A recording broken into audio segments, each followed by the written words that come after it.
Which team needs a young English attacking midfielder who could do with a left back that provides loads of assists, and which team needs a Polish goal scorer like no other? Well, that's what I'm here to discuss in the next few minutes as I bring you 10 potential transfer targets for Europe's biggest clubs. Up first, and I don't think there's a player more deserving of his recent England call-up or a move to a bigger club than Bournemouth's Callum Wilson. After scoring on his England debut, he just confirmed what many people already know, that he is a top goal scorer. With the 6 goals that he's bagged this season in the opening 12 Premier League games, it's no surprise that Wilson's attracted the interest from the likes of Chelsea, who with Giroud and Morata up front aren't always certain that they'll be able to get a goal or two in every game. For me, this moves make complete sense, so don't be surprised to see Wilson in the blue of Chelsea come the end of January. Next up, we move to the Bundesliga, where a young Frenchman is certainly making a name for himself. Having scored goals in France, Holland and now Germany with Frankfurt, Sebastian Alli should be on the top of every European club's transfer target list because he's still so young. The 21-year-old has managed to score 8 goals and get 5 assists this season for Frankfurt in what has seen them make a blistering start to the season alongside some more notable frontmen, one of whom we'll get onto later in the video.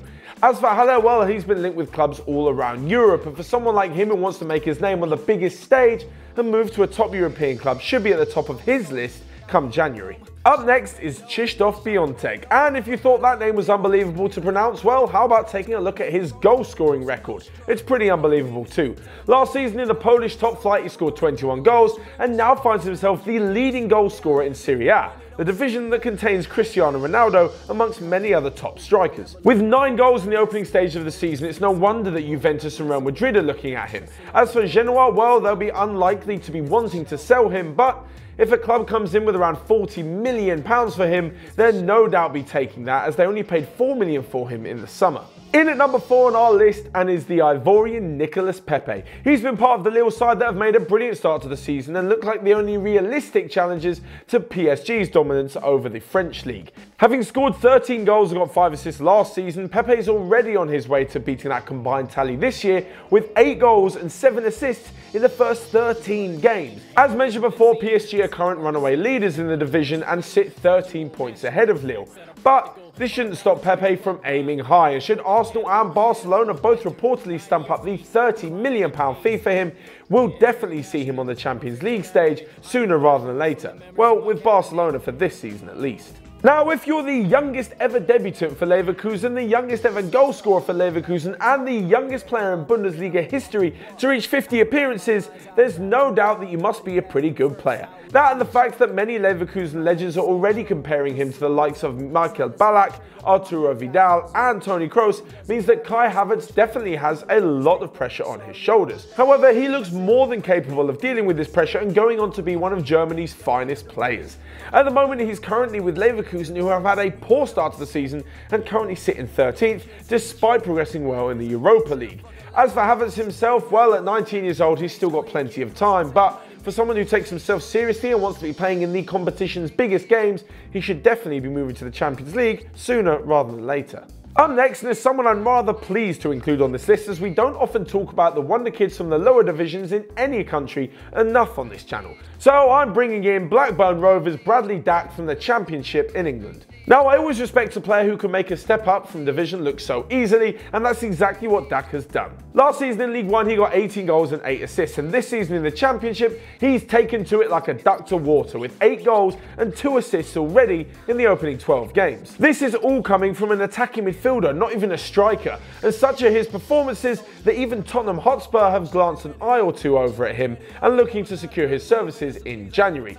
It may obviously be a bit of a risk signing a player from a lower division. However, if the likes of Eriksson or Ali leave and they don't want to spend huge on a new player because of restrictions due to the new stadium, well, they could do no worse than looking down a division for a player. Just look what happened with James Maddison. He signed to Leicester for around 25 million, which isn't much by today's standards, and he's had a fantastic start to life in the Premier League. Now, when it comes to judging a young player's potential, it's not always easy, especially if they're not a striker and you don't have their goals or assist stat to go by.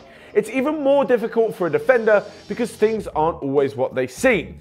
For example, if a player doesn't have much tackling to do because his team are good at keeping the ball, then his tackling statistics won't be so high, so you can't judge him against the best. The same thing goes for a team that likes to play possession on the floor football. It doesn't read well for his heading statistics. This is exactly what's happening with Yokus Anderson, and people will need to go and watch him play before figuring out just how good a player he is. The Sampdoria defender will no doubt be on top of many teams' lists, and Arsenal, Manchester United and Tottenham apparently have his scouting report already on their desks. What they'll find is a 21-year-old Danish defender at 6'4" who's physically imposing and can spray a pass or two to boot. With those three teams' defensive worries, whether their defenders aren't good enough or the threat of players leaving, they could do no worse than shelling out around £25 million for him, which again, much like with Bradley Dack, isn't a huge amount of money in today's market, especially not for someone who could go on to be a top defender in the years to come. Next up, when we return to the Bundesliga and we return to the front line of Frankfurt. Alongside earlier named Sebastian Alli is youngster Luka Jovic. Now, the Serb's actually on loan from Benfica, but apparently Frankfurt have agreed a deal to sign him already for around 5.3 million. However, this isn't 100% confirmed yet, and if this 5.3 million buyout clause goes for every team, not just the team that are loaning him at the moment, which is Frankfurt, then anyone, absolutely anyone, will have an incredible bargain on their hands. He's been linked with Newcastle in the summer, and no disrespect to them, but it might not exactly be a step up from Frankfurt. However, if the big guns like Barcelona come calling, there is no doubt in my mind that he'll be making the move to the new camp sooner rather than later. As for why he's so good, well, he's got 9 goals in the Bundesliga this season and currently sits atop of the goal scoring charts.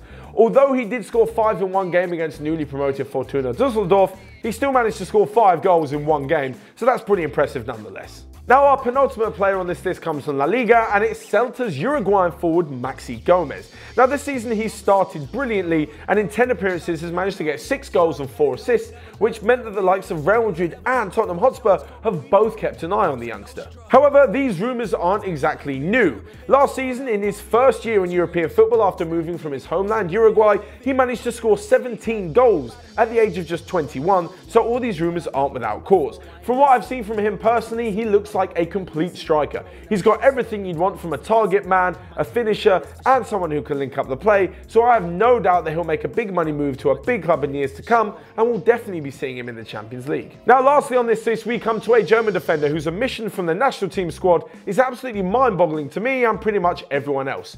For those of you that watch any Bundesliga football, you'll know just how good a defender Philipp Max is. You'll also know how immensely helpful he is to his team going forwards. Last season, he managed to score 2 goals and get 12 assists from left back. That's only second in the rankings of assists last season behind Thomas Müller. This season in all competitions already he's managed to score and provide a further 4 assists, meaning that he should definitely be on many top teams' target list. As for transfer rumours, well, he was linked with Manchester United in the summer, and although the form of Luke Shaw has probably put to bed those rumours, they could do no worse than signing him. A little competition for a left-back spot never hurt anybody, and it will give both of them the impetus to push on and fulfil a lot of early career promise. So there you have it. There are 10 potential transfer targets for top European clubs this summer. But I want to know what you guys think. Would you have had anyone else in the list? Is there a player that we should all and European clubs know about? And for those that I have mentioned on the list, do you watch them week in, week out? Are they really worth the money?